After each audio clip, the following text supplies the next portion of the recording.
Hello and good morning. Welcome to Group 4's problem solving presentation. I'm Sergeant Brian Kronbaugh, Sergeant Daniel Vasquez. I'm Sergeant Lacey Lawson. And I'm Sergeant Alex Schaefer. and we're going to be discussing our chosen problem of continuity issues within the Air Force. First, we will cover a quick summary of how we decided on our problem. Then, we will follow with discussing 3 different frames of the stated problem and which frame we chose. We will then talk about the problem statement we wrote based on the frame we selected. Then, we will explain, based on our problem statement, what type of problems we are solving. Next, we will present a root cause analysis for our selected problem. We will follow with a summary of generated solutions, and then we will break down and discuss our decision analysis matrix, showing how our group evaluated the different solutions and which solution we selected. Then, we will show you how we chose to implement the solution. We will also explain some of the brainstorming techniques we utilized in our group. Finally, we will finish by explaining 3 specific instances how our collaboratively working in a group benefited our group's problem-solving processes. Without further delaying your glorious Air Force Day, let's go ahead and dive into this presentation. First, a quick summary of how we decided on our scenario. Our problems that make up this scenario are broken into manning shortfalls, minimal to no turnover time stateside or overseas, lack of training, multiple single points of failure. For example, only one qualified person exists for a unit-wide training event or task, poor culture, such as doing more with less, bad communication, lower enlisted not discussing the shortfalls they noticed to their chain of command and just dealing with it like the rest of their predecessors. And now COVID related issues such as quarantine or house hunting burning even more of our precious time. These problems have led to units not performing to a standard set by the commanders. We have all heard the gripes and grumbles of a new person to the office complaining about the lack of turnover, lack of concrete processes to get tasks completed, or any sort of organization at all when they thrust into a new position, aka the continuity we all desire. With the increasing changes and expedited ops tempos we all face on a daily basis, these problems will only continue to worsen unless we can find an enterprise-wide solution that solves most, if not all, of our current issues. Let's now roll into the 3 frames we chose. The first frame is the commander's perspective. Commanders Air Force wide are able to identify the continuity issues we all face from a nautical mile away. They've seen it since day one at the academy, when that certain program manager could not be found to get all the new cadets briefed up on how the Air Force handles tough issues. They saw it at their first duty station as a brand new butter bar when they were all of a sudden in charge of a new office and their predecessor was nowhere to be found. Nothing has drastically changed the culture over the last 15 years. So once they've made the rank of lieutenant colonel and find themselves leading an entire unit of 300 plus members, they're still faced with that day one issue. So from our commander's perspective on this issue, we know that they must meet and maintain standards set forth by the wing commander, such as organizing, training, and equipping personnel to be worldwide deployable to hack the mission. He must instill his healthy culture while maintaining trust and communication with his airmen. Some commanders get into a seat of power and realize that they've been left with multiple deficiencies from past commands. Must be put in place a new standard for the unit to succeed and achieve the mission. Let's say this commander has not put forward his vision or goals for the unit yet, and he realizes prioritization of tasks and processes becomes a key factor in building trust and continuity within the unit. Frame 2 is the junior enlisted perspective. From our experiences, junior enlisted members stumble into this massive war machine we call the Air Force with many different ideas or understanding of how the Air Force operates. Most airmen have their preconceived notion of joining a smooth operating enterprise filled with high-speed individuals that always make the right decisions. This isn't always the case. Once they get to their first unit and realize how continuity has been or is being dealt with in their individual offices, this sense of disappointment feeds into the poor culture that perpetuates the issue even further. Junior enlisted are faced with many problems, such as low manning in their sections, which has only been compounded with the COVID-19 shenanigans we are now faced with. We encounter the ever evolving issue of doing more with less, because even though we don't have enough members present, we are still expected to meet the previous set standards. The young airmen are also met with a dilemma of being unable to trust the non-commissioned officers appointed over them because the NCOs aren't experienced enough within their technical career fields. This dissolves the relationship between the two parties and forces them to figure it out for themselves. All of these lacks of performance-based problems have led to the unit making personnel work longer duty days, and even having certain sections come in on the weekends, which takes an already plummeted unit morale and grinds it into dust. Frame 3 is the NCO perspective. What in the world is going on? Our experience observing the NCO ranks and now being part of them has been an interesting one to say the least. We have seen the staff sergeant and technical sergeant ranks bloated with members that either can't or won't progress in their career to now being full of fast-burning airmen that have promoted quickly due to the need of filling the void created by the Air Force trying to trim the fat a few years ago. We as airmen watched competent NCOs jump ship at the first chance to VSP and Terra, or they simply got medically separated for a number of things. We as NCOs are absolutely willing to help, but end up being tasked with a ridiculous amount of additional duties. Our newer NCOs are still attempting to learn the job which was thrust upon them with little to no turnover, so we as tech sergeants attempt to keep them afloat in their duties. All ranks within the office feel the effects of lack of continuity as this hinders the mentorship of airmen and slows down mission completion. The same thing about trust can be said from NCOs to upper enlisted and officer leadership. Trust is thin or non-existent because these leaders haven't found a solution to the continuity issue over their careers quite yet. Next, let's talk about the frame we chose and our problem statement we derived from the frame. We chose frame 3, the NCO perspective, because it's most relatable and relevant to us in this phase of our careers. Our problem statement for this frame is continuity issues within the Air Force from the NCO perspective. The type of problem we will be solving from this problem statement falls into the complicated domain.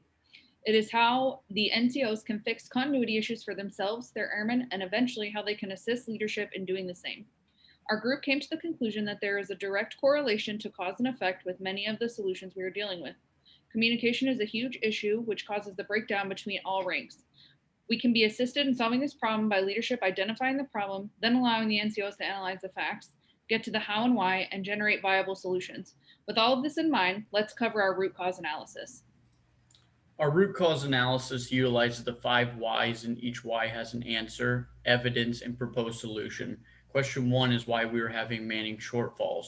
Our answer is PCS season and minimal turnover. Our evidence was NCOs not being certified, and our solution was the schedule deconfliction, as well as ramp up on the job training and upgrade training. Question 2 is why we're having training deficiencies. Our answer was being oversaturated with additional duties. The evidence shown is on the additional duty roster itself. The solution is to spread these duties amongst the flight by allowing junior enlisted members to take on the tasks. Question 3 is why is the morale and culture so low? Our answer was a lack of communication and the airmen feeling like they haven't been heard. Our evidence is the rumor mill and gossip that runs wild while little to no attendance at squadron events. The proposed solution is to conduct squadron staff meetings for schedule of events and shorter but more frequent commander calls. Question 4 leads us to why the processes are broken. Our answer was that frequent turnover leads to the good idea fairy, our evidence being multiple new lackluster systems ran by NCOs with lack of training. Our solutions to standardize squadron TTPs, SOPs, and encourage NCOs and junior enlisted to be involved in this process. Lastly, question 5 is why we don't have enough time. Our answer is driven by COVID-19 pandemic and outside of work obligations. Our evidence is members asking for time off and taking leave to handle family daycare and school routines in our new virtual environment.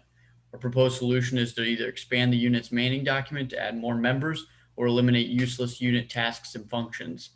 Next, we'll attempt to summarize our generated solution. We broke our summary of generated solutions into 3 categories. First, create a detailed training plan with dedicated time for turnover if needed. Allow for more training time before the member is set to work independently. Use the feedback from the airmen and incorporate that into the training plan. Publish and provide training plans and expectations to inbound members prior to their arrival so that they are able to look over and understand what is expected of them before showing up. If the 2-week quarantine is necessary for COVID-19 ops, give members operating instructions, TOs, and training memos to look over during quarantine. If possible, issue a laptop to enable members to complete computer-based training during the quarantine. This will give more time for on-the-job training and face-to-face turnover. Set aside members to form a robust training team to coordinate corresponding regulations, SOPs, TTPs, and full spectrum training plans, etc. Next, we tackled the communication strategy. Either from the junior enlisted to the chain of command or from the commander down, being able to be concise and clear when it comes to the objective and goals, planning time for the commander to conduct more commander calls, and coordinating more time for actual work centers to voice vision and receive feedback from airmen and NCOs. Also including junior enlisted into work center meetings that plan to meet objectives or goals set down from leadership and to come up with new solutions. Last but not least is positional qualification and inclusiveness. Let the airmen and junior NCOs be more involved in the training process and some of the decision-making processes. Educate airmen on positional qualification and understanding of the CFETP. Explain the how and the why so airmen are more comfortable throughout the training process. Show them how their efforts impact the big picture so they can develop a sense of pride and show ownership in the mission. Our next session, we will break down the decision analysis matrix, showing how our group evaluated the different solutions and which one we selected. We use this decision analysis matrix to weigh each of our 3 solution categories in 4 separate areas: morale, culture building, readiness and mission impact, viable and ability to perform, and then the feasibility of the workload. Our detailed training plan weighed heavier in the readiness and viability area compared to the feasible and morale areas. Our comms plan weighed heavily in the morale and viability and feasibility areas while being light in readiness. Our third solution, positional qualification and inclusiveness, weighed heavily in the morale and readiness areas and was light in viability and feasibility. Now let's talk about how we'd implement this hybrid solution. We would begin implementation of our solutions by considering biases and looking at second and third order effects. Are a certain amount of airmen and NCOs being assigned more work than others? Is this turnover being complicated with all airmen from the lowest ranking to the more senior members?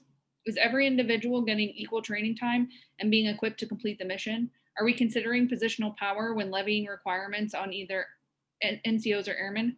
How is leadership being affected by bringing in junior enlisted and NCOs during the decision-making process and process improvements?